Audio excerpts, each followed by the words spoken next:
Bonjour chers internautes d'IGFM.sn. Aujourd'hui, nous avons le plaisir de recevoir Gorbagnan, styliste créateur de la marque Dress Code by Gorbatchev, acteur de la série phare Idole. Oui, bonjour Fama. Présentez-vous aux internautes qui vous regardent. Bonjour chers internautes, donc je m'appelle Gorbagnan, je suis acteur, styliste et modèle photo pour des affiches et spots publicitaires. D'accord, qui est Gorbatchev? Gorbatchev, c'est mon nom d'artiste en fait. Et le nom de votre marque? Et le nom de ma marque, oui. Pourquoi? En fait, quand j'étais tout jeune, on avait l'habitude de me surnommer Gorbatchev. Donc, en fait, la vraie prononciation de Mikhail Gorbatchev, c'est Mikhail Gorbatchev. Donc, Okay. Nous, on lit en français, mais la vraie prononciation, c'est un Kazakhstan qui me l'avait dit quand j'étais en Malaisie. Okay. Quand je prononçais Gorbatchev, il était mort de rire, quoi. Il me dit, mais pourquoi tu prononces comme ça? On ne dit pas, genre. Après, il m'a dit, c'est Mikhail Gorbatchev. Donc, Okay. et nous, plus jeunes, genre Cho, ça veut dire genre c'était un beau gosse. Ouais. Donc, c'est parti de là, donc j'en ai fait un nom d'artiste. Ok, vous avez fait Malaisie. Oui. C'était pour des études? Ouais, c'était pour des études. C'était pour un autre master que je devais faire là-bas. Mais je devais commencer d'abord par des cours de langue, donc des cours d'anglais. Okay. Donc c'est après ça, finalement je suis rentré juste après mes cours d'anglais.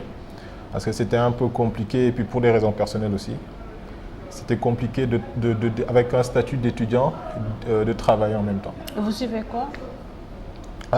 L'anglais. J'ai fait oui, d'accord. je devais faire un autre Master en anglais. business administration. D'accord. Alors parlons un peu de la série Idole. Comment vous avez intégré le film dans lequel vous incarnez le rôle de Malik? Oui, c'est ce que je disais, que c'est une agence de com et de prod qui est derrière. Okay. Donc, ils ont fait un casting. À la base, c'était pour un spot publicitaire. J'ai travaillé avec eux sur ce projet. Et il se trouvait que le directeur donc, avait un projet de film. Donc il m'a proposé un rôle que j'ai par la suite accepté et je n'ai pas regretté. Pourquoi? Vous y plaisez? Oui, très bien, très bien. Et puis je sais pas, c'était une passion, même si j'ai jamais pensé faire du cinéma avant, mais c'était une passion quand même. J'adore tout ce qui est cinéma, j'adore les films et les séries. Mais vous n'avez jamais fait des cours de cinéma et tout ça? Jamais. J'ai jamais fait des cours de cinéma. J'ai commencé juste par des spots publicitaires. Okay. Et le fait que vous avez réussi carrément le rôle, vu qu'il y avait beaucoup de filles que vous courez derrière et que vous n'avez même pas vu Binta, mais l'autre. Oui. Donc, ce qui veut dire que aime celui qui t'aime, pas celui que tu aimes. Oui, c'est ce qu'on dit. Mais en fait, ce qui m'a le plus aidé, je pense que ce sont les spots publicitaires. Parce qu'avec les spots, je fais ça depuis 2007. Okay. Et l'expérience que j'ai eue vraiment m'a aidé. Parce que je pense que pour les spots publicitaires, la majeure partie du temps, il n'y a pas de parole. Donc c'est juste des expressions de visage. Il faut convaincre le client sans pour autant parler.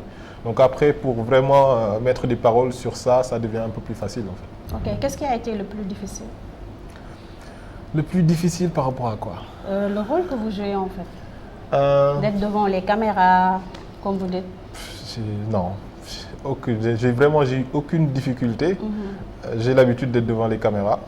C'est un plaisir, c'est un boulot en fait. C'est un métier et j'adore ce que je fais. N'étant pas acteur et là vous êtes modèle, vous avez fait des spots publicitaires comme vous venez juste de le dire. Mais en fait, il y a des passages peut-être qui vous ont marqué dans la série Idole? Oui, bien sûr. Ouais. Lesquels? Mes passages comme des passages d'autres acteurs hein, que j'apprécie. Le personnage de Shérif, le personnage de Grand Laye, de Mais Tafa. vous, que vous avez vous-même vécu dans la série? Moi bon, qu'est-ce que je dois dire? Bah ouais, par exemple, j'ai parlé de la séquence où Binta vient chez moi pour faire un scandale, là où elle déchire mon t-shirt. C'était quand même impressionnant. Et puis elle avait une force. Moi, je me disais, mais attends, juste après, je dis, mais fais doucement là. Qu'est-ce que C'était tellement naturel. C'était tellement naturel que voilà, ouais. Elle était dans la peau de l'acteur. Ouais. Elle joue bien. D'accord. Quand on voit vos modèles, j'ai l'impression qu'on sent l'influence du style tradi moderne. Qu'est-ce qui vous inspire? On s'est inspiré un peu du style indien. parce que c'est eux qui font des costumes africains. Parce que vous avez fait Malaisie ou c'est pas...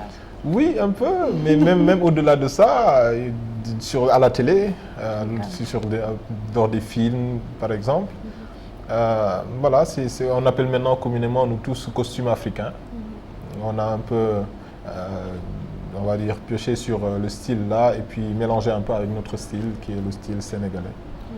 Et les gens aiment bien. D'accord. Est-ce que vous vendez vos produits à l'étranger? Oui, j'ai des clients un peu partout, en France, aux États-Unis, au Canada. Ouais. Ok. Donc, est-ce facile de monter votre propre entreprise ici? Ça a été facile au début? Bon, ça s'est fait comment? J'avais un client qui est notaire. Okay. Et voilà, quand je lui ai livré sa commande, juste après, je lui ai demandé des renseignements par rapport à l'ouverture d'une entreprise. Donc, il m'a donné les renseignements qu'il fallait. Et après, c'est parti comme ça. J'ai formalisé. Mais tout au début, hein, comme tout jeune, j'ai commencé dans l'informel. Voilà, maintenant c'est formel, c'est une SARL que j'ai créée. Est-ce que ce n'est pas le fait que vous êtes modèle qui vous aide un peu à... Voilà, qu'il m'aide un peu? À avoir beaucoup de clients, à exporter vos modèles, vos tenues à l'extérieur? En fait, ce que je fais, moi, mes tenues, la plupart du temps, c'est moi-même qui les porte. Okay. Donc, des fois, quand je fais un shooting, j'appelle des amis, donc, qui sont quand même voilà, présentables, qui les portent bien. Je les appelle et ils viennent vraiment gentiment, sans rien me demander, et on fait le shooting. Et voilà. D'accord. On voit pas mal de stylistes et de designers. Donc, qu'est-ce qui fait votre différence aux autres? Bah, moi, j'opte toujours sur la rareté. J'aime pas voir mes tenues vraiment un peu partout, parce que je déteste ça déjà moi. Donc, je me mets juste dans la peau du client. Donc, je n'aime pas porter une chose et la voir un peu partout. D'accord. Et vous travaillez avec quoi? Je travaille plus avec les plis, avec le simili-cuir, avec le super 100. Voilà, c'est plus avec ça. Ok. Vous dessinez ou... Oui, des fois j'esquisse, des fois même pas besoin d'esquisser, il suffit juste d'expliquer le tailleur ce que l'on veut, d'amener les tissus et de lui expliquer. Après, j'ai des tailleurs assez qualifiés qui ont fait de la haute couture, donc alhamdoulilah. Ok. Quel message donnez-vous aujourd'hui aux jeunes qui vous aiment et que vous voudriez sur votre chemin, c'est-à-dire stylistes et acteurs en même temps? Bah, déjà, d'aimer ce métier, parce qu'il faut déjà l'aimer. Si vraiment tout au début on y entre et qu'on veut tout de suite être riche, ça ne risque pas de durer. Donc, parce que tout au début, ça a été très difficile pour moi. Des fois, il y avait des clients, des fois pas. Donc, maintenant, après, c'est la passion en fait qui te pousse à persévérer, à vraiment rester dans ce métier. Ok. Est-ce qu'il y a des gens qui sont derrière ou bien vous avez commencé avec les moyens du bord ou on vous a investi à travailler? Bon, une personne qui est derrière, c'est ma mère. Elle fait pareil, mais elle fait plus des trucs pour dames. Okay. Elle est commerçante, donc elle a son atelier. C'est elle qui m'a aidé tout au début parce que ce sont ces tailleurs qui me faisaient mes tenues. Okay. Est-ce facile d'allier les deux métiers? Pour moi, c'est facile. Parce que je ne suis pas, je ne m'assois pas pour coudre, donc j'ai des tailleurs qui le font. Ouais, pour l'instant ça va, j'arrive à allier les deux, donc ça va. D'accord. Quels sont vos hobbies? Mes hobbies, c'est quoi? C'est le sport, le cinéma, on va dire, et quoi d'autre? Est-ce que vous aimez le métier de journaliste? Parce que là, on voit que vous êtes un grand enquêteur. Dans le film, oui, j'aime bien. J'aurais pu être journaliste, hein, parce que j'ai fait des études même en communication. Voilà, j'ai été dans une école de formation à l'IAM, donc j'aurais pu être journaliste. Gorba est marié? Non, je ne suis pas encore marié. Vous avez une copine là? Oui, bien sûr. Qu'est-ce que vous attendez?